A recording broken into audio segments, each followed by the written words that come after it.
Está em vigor, desde o final do ano passado, a lei que proíbe o uso de celulares e outros dispositivos eletrônicos nas escolas. Vale tanto para a escola educação infantil, ensino fundamental e ensino médio. Vale para a escola particular e também para as escolas públicas. E sobre esse tema, nós vamos conversar com a educadora e psicóloga Ana Bela dos Santos. Ana, muito obrigado por aceitar o nosso convite. Seja bem-vinda aqui à Rádio Cultura. É um prazer estar com vocês, que bom realmente estar aqui, falando principalmente sobre um tema muito importante, né? Que é em si a educação, os processos de psicoaprendizagem. Bom, a Ana ela é educadora, psicóloga, trabalha como psicoterapeuta clínica, psicóloga institucional e de manejo de grupos, é também docente do ensino superior e mestre em desenvolvimento comunitário. Ana, o celular dentro da sala de aula, dentro da escola, ele é de fato um problema? Quando a gente fala sobre telas, nós estamos falando sobre as novas tecnologias, inclusive de desenvolvimento. Então a gente não pode negar que existe sim uma presença dessas telas na nossa vida. Inclusive, nós não podemos negar isso. Então, eu, por exemplo, sou millennium, né? Nasci em 85, mas eu me lembro de ter passado a minha infância e adolescência na frente da televisão, por exemplo, né? É claro que, com a chegada da internet, com a chegada das telas menores, vamos dizer assim, os tablets, os celulares, nós temos uma realidade um pouco diferente. E sim, não sei se nós, enquanto comunidade humana, enquanto sociedade, já compreendemos como manejar isso, principalmente na infância. Inclusive, faz pouco tempo que escrevi um artigo junto com uma aluna minha, Tuane, falando um pouco sobre isso, sobre o quanto o uso exacerbado, ou seja, exagerado das telas de 0 a 10 anos influencia de forma negativa as crianças. Então, é difícil falar ainda sobre isso, porque nós temos muitos estudos, muitas pesquisas. Nós já sabemos que existe sim uma influência negativa quando crianças e adolescentes usam as telas de forma não acomedida, né? Só que isso também causa prejuízo para nós, adultos, idosos, inclusive. Estava lendo um artigo esses dias falando sobre como isso está sendo prejudicial, inclusive na velhice. O uso de TikTok, né, por idosos, rolar vídeos ali o tempo todo, já tem vários relatos, né, de pessoas que estão com problema de ansiedade, e outros transtornos e distúrbios mentais. Na clínica, nós estamos recebendo demandas importantes do quadro sintomatológico, vamos dizer, de ansiedade, depressão, fobias, que estão se dando também devido a esse uso, né, exagerado das telas. Só que a gente não pode também culpabilizar as telas. As telas, no final das contas, ele é um aparelho, né? Só que a gente vive também, e aí que eu penso, né, eu sou mestre em desenvolvimento comunitário, estou fazendo doutorado em educação, e aí não tem como a gente não pensar na sociedade como um todo. A gente está vivendo uma sociedade performática que sempre está nos solicitando que a gente seja incrível, muito bom, 100%. E isso está lá nas redes sociais. Então, o que hoje me preocupa, seja como docente, trabalhei muito tempo com criança e adolescente, trabalho ainda, hoje trabalho também bastante com adulto, o que está sendo nos disponibilizado como conteúdo, como serviço e como produto. E sim, será que a gente está tendo essa consciência de como nós podemos manejar isso com a infância e com a adolescência? Sinceramente, penso que a gente ainda não conseguiu chegar a um ponto onde nós conseguimos, por exemplo, acordar entre pais, crianças, adolescentes, e vou mais longe, muitas vezes entre filhos e pais idosos, né, dizendo, será que é necessário ficar tanto tempo com essa tela na mão? Será que não tem outras coisas que a gente pode fazer? É um problema que a gente teve, por exemplo, na pandemia. Tirar as crianças da frente da tela, né? Crianças que hoje, por exemplo, têm problema sim de integração social, né?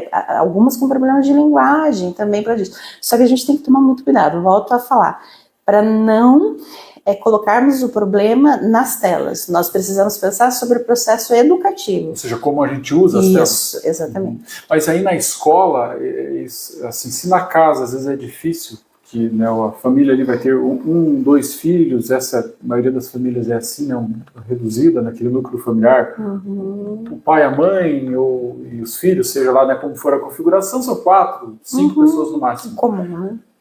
Já é difícil de lidar. Imagina uma escola, né? Então, você concorda que é um ponto assim que a lei ela está tentando enfrentar uma situação que a gente não conhece muito bem, né, como você relatou, mas tem que ter uma atenção porque ela está causando danos já, né? Entendo assim que as tecnologias da informação, os aplicativos, os softwares, né? Hoje a gente fala, por exemplo, sobre a agenda de desenvolvimento de jogos da internet, isso tudo chama muita atenção dos adolescentes. A minha primeira formação é em geografia, então eu trabalhei muito com adolescente. E eu, inclusive, falo hoje também para os adultos com quem eu trabalho, né, com os alunos, eu falo assim, tá muito difícil competir, porque afinal de contas eu sou muito menos sedutora do que o TikTok, né? É claro que sim, TikTok, o Instagram, então esses outros aplicativos, eles são muito mais sedutores, até mesmo devido à forma como nós estamos consumindo esses produtos, que é tudo muito pequenininho. Então são sketches de 30 segundos, né, tudo muito curtinho. E aí você vai para a sala de aula, onde você, por exemplo, tem que aprender, vou falar sobre o conteúdo que eu lecionava, enfim, bacias hidrográficas. E aí, não dá para fazer em 30 segundos, né? E aí, assim, como é que o professor consegue competir com isso? A gente precisa lembrar que no Paraná, por exemplo, já existia um regimento, uma normativa, onde os alunos não usavam os celulares dentro da sala de aula. Várias prefeituras já adotavam isso também nas escolas municipais. Hoje nós temos, então, um regimento federativo, né? Então, uma lei nacional que vai dizer. Então, é melhor a gente não usar, os alunos não usarem essa liberdade, terem essa liberdade dentro da sala de aula.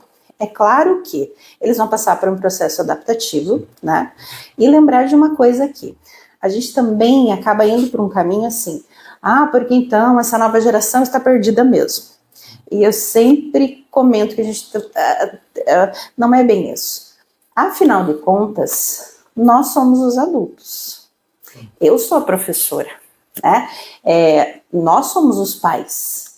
Então, como é que eu vou exigir de uma criança, vamos dizer, de 5, 6, 7, 8 anos, que ela tenha maturação, inclusive cognitiva, para saber sobre aquilo que ela vai consumir na internet? Ela não tem essa maturação suficiente para saber sobre isso.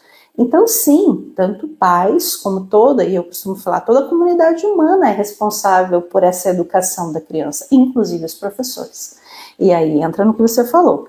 Imagine o pai e a mãe responsável por uma criança. Agora imagina uma professora responsável por 40, 50 alunos dentro de uma sala de aula, tendo ali uma pluralidade de processos de aprendizagem, porque ninguém aprende igual. E além de tudo, tendo que competir com o celular. Veja o que vai ser um processo adaptativo para os professores e para os alunos.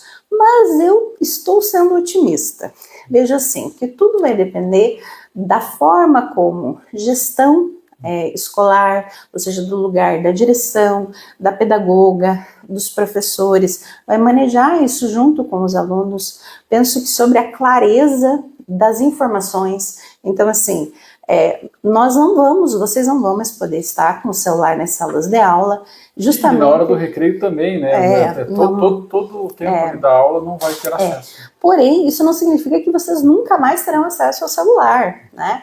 Vocês, enfim, em casa, por exemplo, vocês podem ter acesso ao celular. Então, não é que esse acesso à tecnologia, ele vai ser totalmente restrito. E outra questão é que a normativa diz que não é que o professor ele vai retirar essas tecnologias da sala de aula, não, até mesmo porque esse é um caminho sem volta, as tecnologias elas estão na sala de aula, né? Só que isso será feito a partir de um manejo professoral, ou seja, o professor ele estará deste lugar, né, de uma observância da forma como será feito. Ou seja, vai ser feito um uso puramente pedagógico quando for usado. Exatamente. Você mencionou esse papel da escola, né? Principalmente você mencionou a clareza da informação, de ter assim um acordo ali bem feito, né, com os alunos. E os pais? Lá na casa, o que eles devem fazer ou como podem trabalhar para minimizar esses possíveis conflitos com essa mudança? E aí nós temos uma conversa bem sensível, porque assim, a Organização Mundial da Saúde, por exemplo, ela diz que crianças antes de 2 anos, por exemplo, elas não deveriam ter contato algum com telas. Crianças de 2 a 5 anos, muito pequeno. Então, eles deveriam ter contato com telas assim em torno de 1 hora por dia, no máximo, e com supervisão de adultos. A partir ali de 5, 7 anos até 8 anos, seria assim, no máximo 2 horas. E a gente sabe que essa não é a realidade. A maior parte das nossas crianças e adolescentes ficam.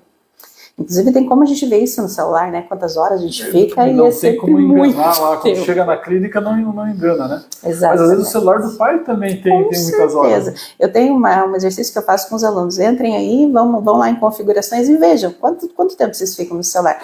E a gente não vai muito longe, vamos ser sinceros. Claro. Eu sou professora, eu trabalho também com as tecnologias, então é fato que eu também fico tempo, inclusive para, por exemplo, planejar as minhas aulas, né? Agora, o pai e a mãe, não apenas nessa condição, nessa situação, mas em toda e qualquer situação, é necessário, a gente já entendeu que dentro de uma sistêmica familiar, ou seja, de uma estrutura familiar, eu trabalho com grupalidades também, inclusive as familiares, a gente precisa aprender a conversar, ou seja, até o tal do manejo de comunicação. E aí a comunicação é também aprendizagem, sentar, conversar com o filho e sim, gente, fazer acordos. A gente acredita que dentro de uma família sempre está tudo acordado. Então, assim, é meio que, está posto, né? Que então a criança vai acordar tal hora e vai dormir, ele já sabe. Não, a criança e o adolescente muitas vezes, ele precisa do comando, né? E esse comando, inclusive, ele precisa ser claro, dito, rememorado, né? E sim, muitas vezes explicado o motivo pelo qual aquilo está acontecendo. Isso vale para adolescente, para criança? Para criança, para adolescente, inclusive. Os adolescentes, penso que nós temos um probleminha um pouquinho maior, porque o adolescente, eu atendo adolescentes em clínica, o adolescente, a gente tem que pensar assim, ele tem uma autonomia maior, né? Sim, ele está buscando sua identidade, então ele vai colocar mais a sua vontade. Aí quando ele implica a sua vontade, aí fica difícil, né? Inclusive retirá-lo, os pais trazem muito isso. Como é que eu tiro o adolescente de dentro do quarto e da frente do celular? E de novo, fazendo propostas, tentando acordar com esse adolescente e sim, buscando outras atividades que sejam para ele exploratórias. O que são atividades exploratórias? Que ele possa se reconhecer em outras atividades que não sejam apenas essas na frente da tela. Você está dizendo que o celular às vezes é um refúgio. Ele vai para o celular porque ele não tem às vezes uma relação mais próxima com a própria família, atividades prazerosas fora da tela. Então nós colocamos a culpa, nós colocamos a culpa no celular, mas na verdade o celular seria o sintoma de um problema que está fora. Com certeza. Eu vou mencionar uma brincadeira que o meu irmão faz. Ele brinca assim, quando eu estou estressado, eu entro na minha caixa do nada. E a caixa do nada é o celular. A caixa do nada seria essa tentativa de fuga. Claro que sim. Platão nos traz o mito da caverna. A gente fica lá escondido, porque afinal de contas a gente não quer enfrentar a realidade, não é? Será que o celular hoje, nessa pós-modernidade líquida aí, como diria Bauman, não seria também um refúgio? Não seria também uma caverna onde a gente se esconde para não enfrentar essa socialização que é tão difícil, porque cada vez mais é difícil socializar, conversar com as pessoas, se implicar nas relações. Só que a gente precisa, como pai, mãe, tutor, vovô, professor, motivar e incentivar essas crianças e adolescentes para que eles façam isso. Penso que essa ação de evitação do celular nas escolas, quem sabe seja também isso. Fazê-los estar realmente no aqui e no agora, né? Tentar motivá-los à atenção plena, que é aquilo de você estar ali e prestar atenção, né? Ou seja, estar ali e estar na escola, coisa essa que muitas vezes pra gente é difícil, porque a gente está trabalhando, está com o celular, está com o computador ligado, está fazendo mil coisas. Está numa reunião e está pensando no que vai acontecer depois. Então, na verdade, me parece que o celular aqui, a gente está falando de uma lei objetiva que vai começar a valer no ensino letivo, não pode usar celular nem na hora do recreio, nem na hora da aula, isso é objetivo, mas na verdade, o problema, né, que faz com que o legislador, inclusive, pense em restringir o celular, porque já estava havendo conflito, parece que a solução, ou o problema, depende do modo que você olhar aqui, não é o celular, né? Não. Se não fosse o celular, seria outra coisa. Né? Com certeza. Saiu uma pesquisa há pouco tempo que em 1995, o comum era as crianças e adolescentes terem em torno de 6 a 7 amigos. Hoje eles têm 2. Então, assim, é um grande problema isso? Não. Você pode ser uma pessoa que tem 2 amigos, tá tudo bem. Só que nós estamos, sim, nos tornando cada vez mais restritivos nesse processo de socialização. E, afinal de contas, nós somos pessoas sociáveis e o processo de integração social ele é importante porque nós aprendemos uns com os outros. E quem sabe isso coincide bem com o boom da internet e bem com o boom das redes sociais e todo esse processo. Então, será que esse modelo do celular e das redes sociais também não está restringindo o nosso processo de socialização? Eu, particularmente, como pesquisadora de saúde mental e da educação, acho que sim. Então, ou seja, o celular está determinando o modo com que a gente se relaciona, ou a internet está determinando a forma? Não sei se determinando, mas é uma variável de análise. Eu acho que é uma variável, sim. É uma coisa, é um dos pontos que a gente tem que pensar. E então, na escola, que em si é um lugar onde a gente não ensina na escola, a escola não existe só para ensinar matemática, português, geografia, história. Ela existe porque a escola é o segundo lugar onde nós aprendemos a ser humanos. O primeiro é a família, sim. O segundo é a escola. Então a escola é muito importante, porque é lá que a gente começa a entender como é que funciona uma sociedade, os sims e os nãos, as limitações, os porquês, né? E aí se a gente está o tempo todo fixado numa tela, como é que eu consigo viver toda essa experiência?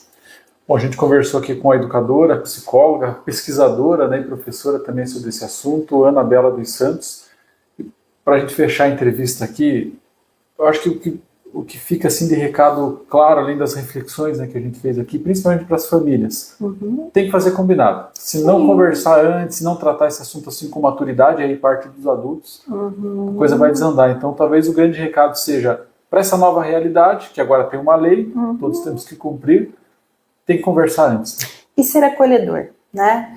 Eu também entendo assim, nós precisamos praticar um pouco mais a comunicação não violenta, né? Que tanto a gente fala hoje em dia. Então, tentar praticar um pouquinho mais isso, essa comunicação integrativa dentro das famílias. Acho que é isso.